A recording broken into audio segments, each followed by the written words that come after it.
I want to jump in on that and try and provide a different kind of response to that. I think one of the things we have to sometimes think about is exactly what is underlying the technology and the decisions that led up to its adoption to use it in a particular context.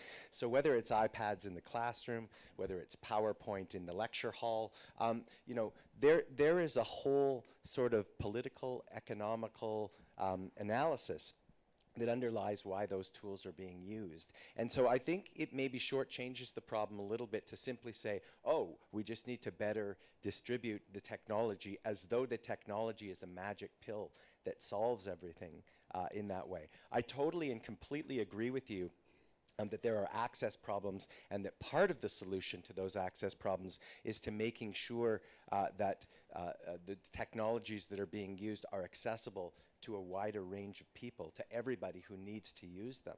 But it's also a question about whether those technologies themselves are actually always the right tool for the right job. And what I've been hearing in a lot of the past several comments is, in fact, what's happened is we have adopted as particular norms in education the idea that certain technologies are the state of the art. And we saw this with PowerPoint in the classroom.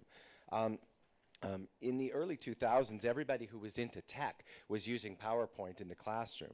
And there's a lot of us who don't use PowerPoint in the classroom, particularly, I think, in response to the kind of thing that your son was saying. PowerPoint is a particular medium.